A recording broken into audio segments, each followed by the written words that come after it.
Hello everybody and welcome to another episode of my CSS tutorial. This is gonna be episode 6 and in today's video we're gonna talk about CSS backgrounds. Whether you're styling a full web page or just one single element on your site, backgrounds are a very important thing. So let's get straight into it. So what is a CSS background? Well, it allows you to control the background of an HTML element, and it can be used to set colors, images, gradients, and even the position and size of those backgrounds. For example, let me make an H1 element that says CSS Backgrounds. Alright, now I'm going to go to my CSS file, which is already linked to my HTML. So I'm gonna take my H1 and now I'm going to make background dash color. I'm gonna make it light green. Alright, then I'm gonna add some padding, 10 pixels. Alright, looks good.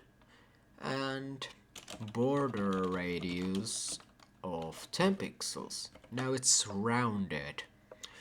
And yeah, then I want to go to the body element and I want to make the background color of the entire body something a little bit darker, like let's go with 0% and 0%.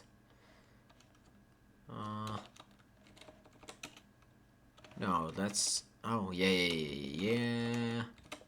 Sorry, there we go, now it works. Alright, so now my background is completely black. I'm gonna make it a little bit lighter. That's looking pretty good. Alright, what about...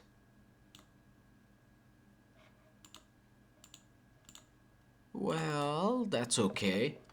Alright, so now we got a background color on our page. That's good.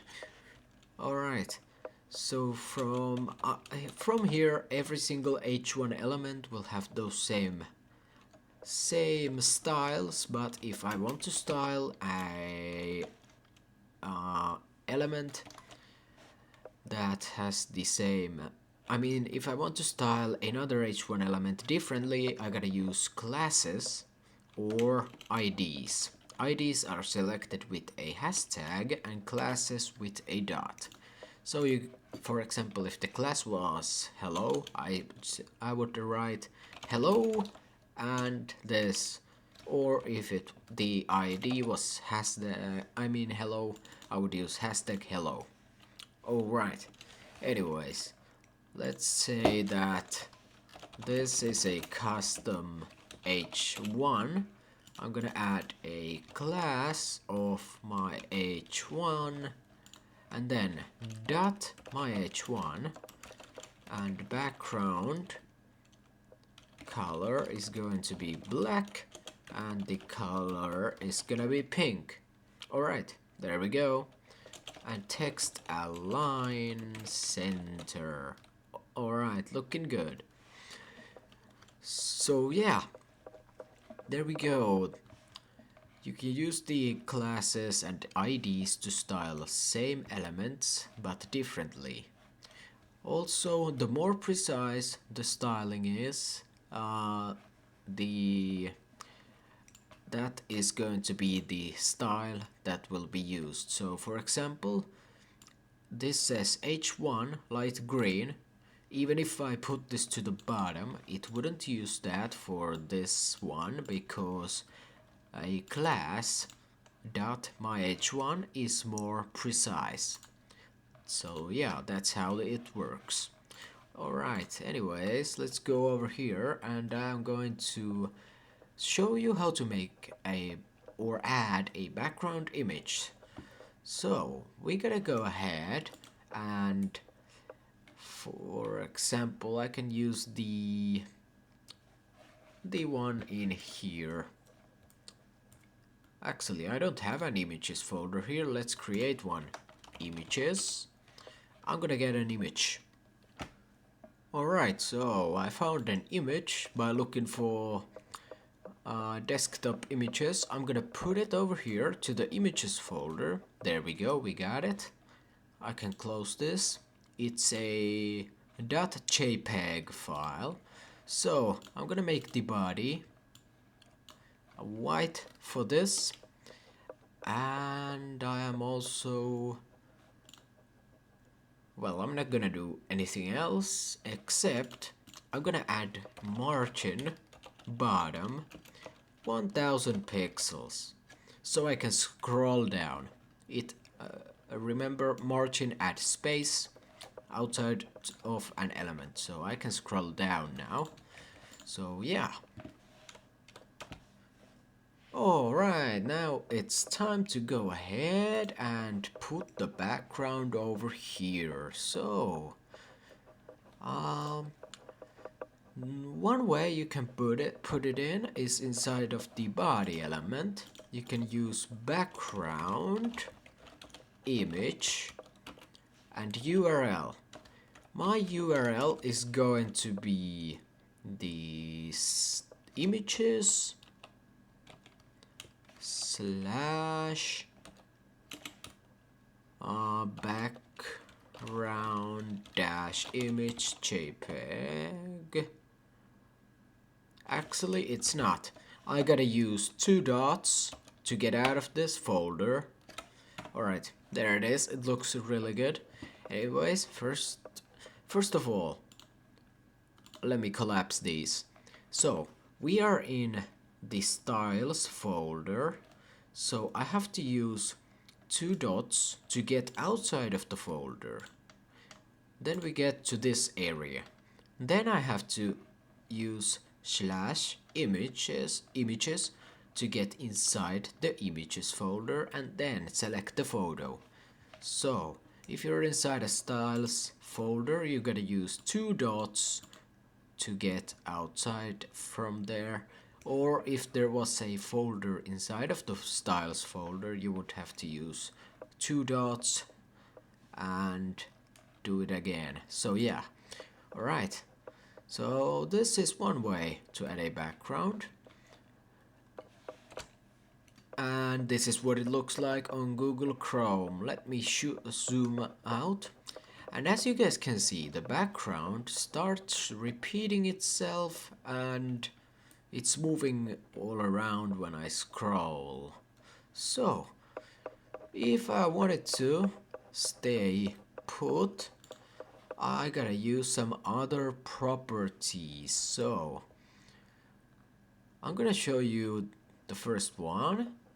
It's going to be DDD background image. Background dash repeat dash X. So now it's gonna repeat the image on the X-axis. As you guys can see, it's doing exactly that. Alright, then there's going to be repeat Y. Now it's doing it on the Y-axis. And then there's going to be repeat. That's kind of the normal one or default. And then there is no repeat. So now the image is only shown once. Okay, now what if we want to make this image positioned somewhere else? Well, we can go ahead and we can type in background position, let's say left, top left. Alright, and there it is. Let's actually right. There we go. And now the image is on the right side. Alright. We can also use bottom right, bottom left, all the values.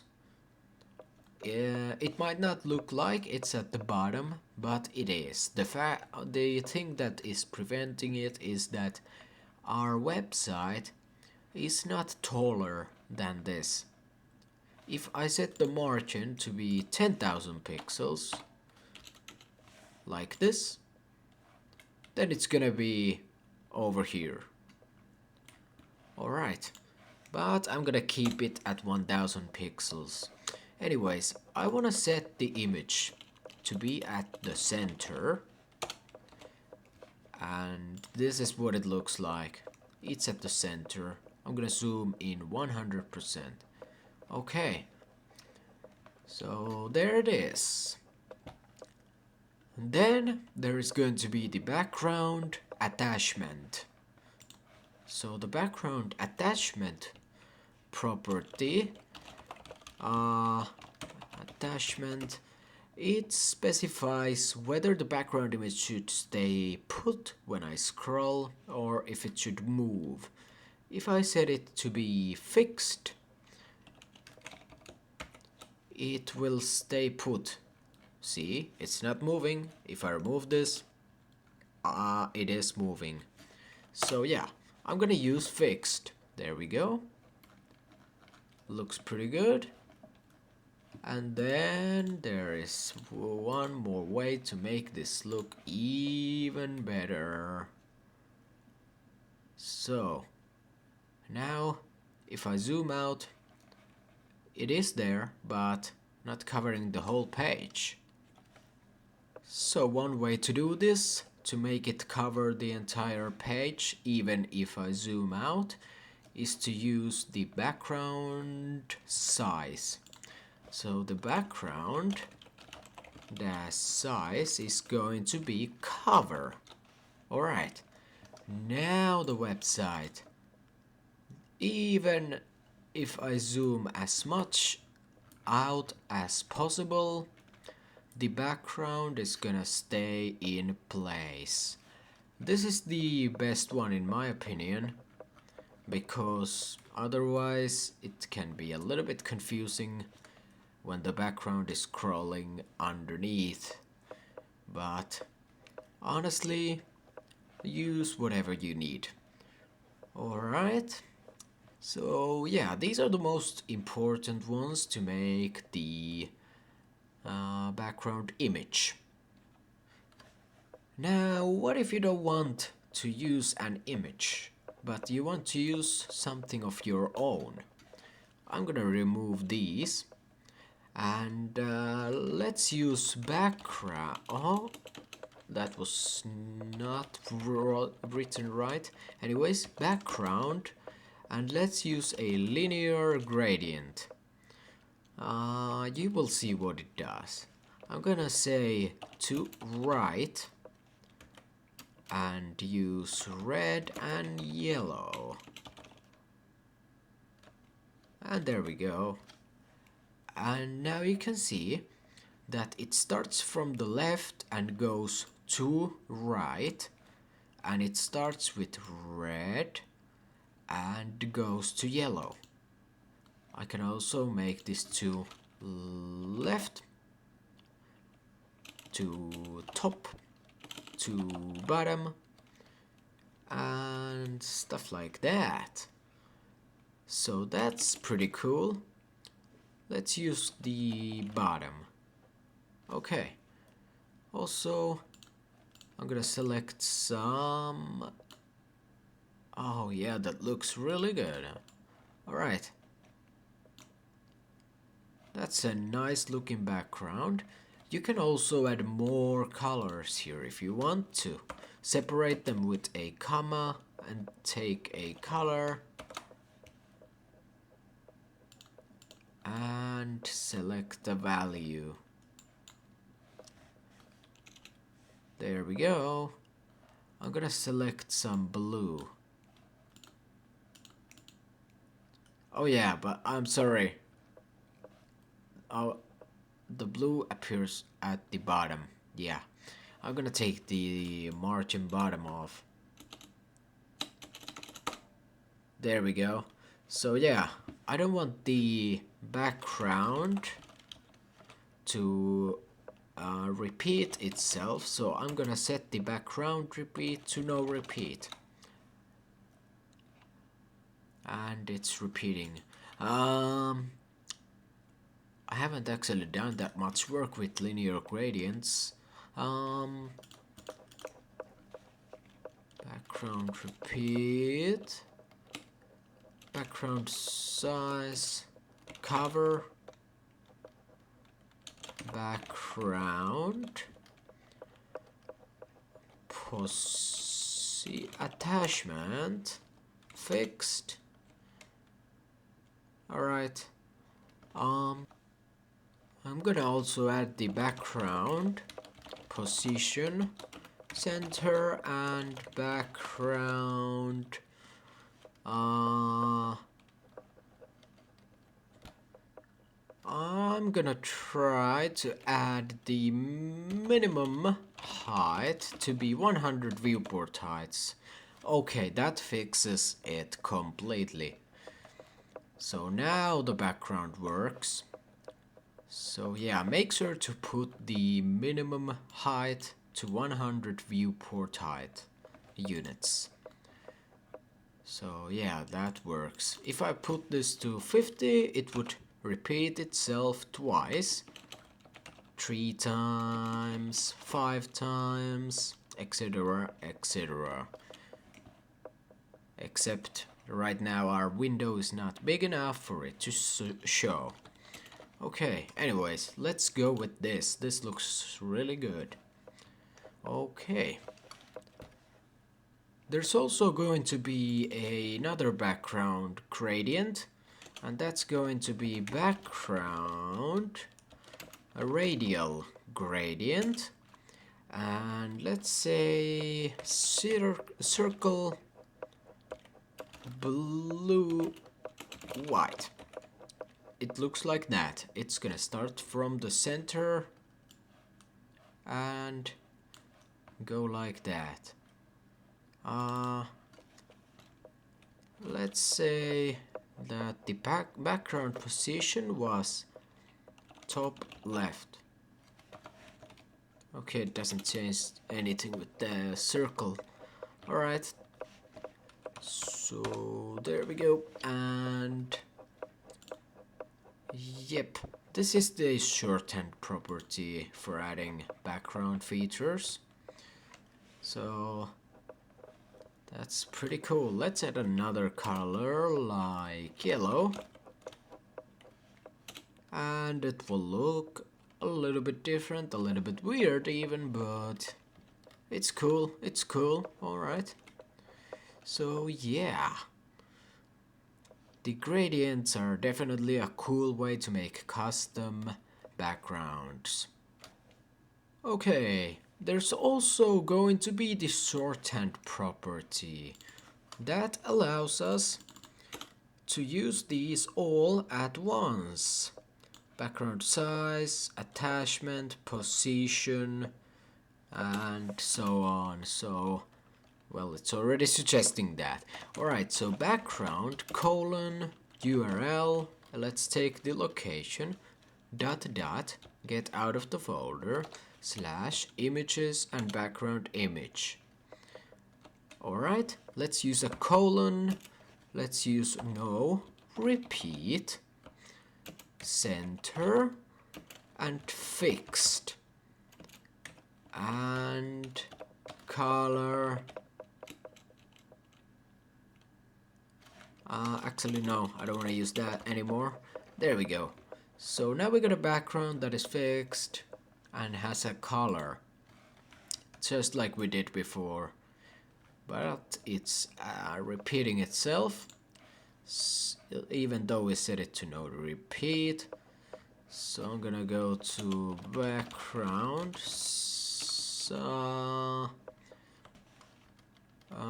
repeat, and no repeat.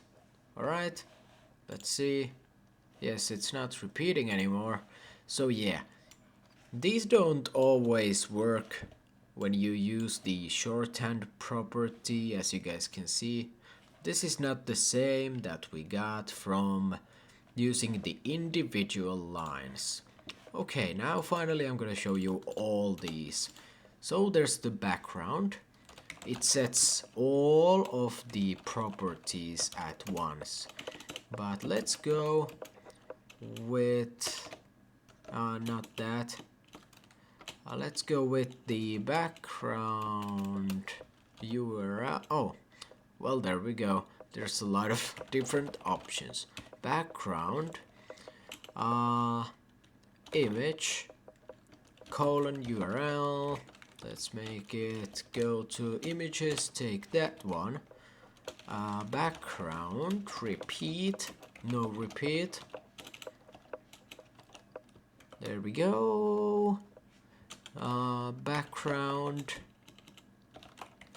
attachment is going to be fixed, so it will stay in the center of the page. Also, there's different values here.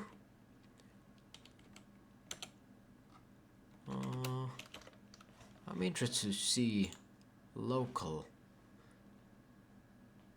Okay. Let's use the cover, you know. I mean fixed. So background attachment fixed. All right. Then there's a background clip property. You can use this to specify a painting area of the background.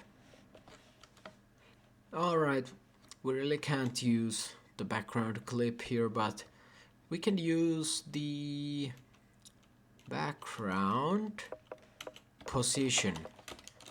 Let's set it to be center, and then background size cover.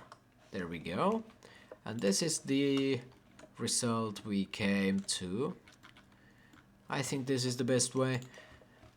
And then there's also a background origin that specifies where the background images are positioned. So background origin, and then you can add a border box, content box, or padding box. So basically a border box makes it so that for example, if I had a image inside of the H1 element, the border box element would make it so that the image would be at the edge of that element. The padding box would make it go a little bit outside of the element's borders, and then the content box would make the background image to start from the content itself. So yeah, I gotta show the background origin in some other video. Alright, and the background clip as well. Anyways, this video has been pretty long. I guess this is gonna be it for this one. Background sets the background. You can use the shorthand property as well. Background attachment sets the whether the background image is fixed or scrolling with the rest of the page. Background clip specifies the painting area of the background. We will discuss about those later on. Then background color, that's pretty much self-explanatory. Background image sets the image. Background origin specifies where the background images are positioned. I'm gonna show that later as well. Background position sets the starting position of a background image, and background repeat sets how the image will be repeated, if it will be repeated. And background size specifies the size of the background image. So yeah, those are the properties. I hope you guys learned something new today, and this is just the beginning. We are going to be talking about these a lot more, using these a lot more in the future. So yeah, this was just a introduction to the background. Anyways, see you guys later and happy learning, guys and gals and everybody else. Have a wonderful day. Bye bye.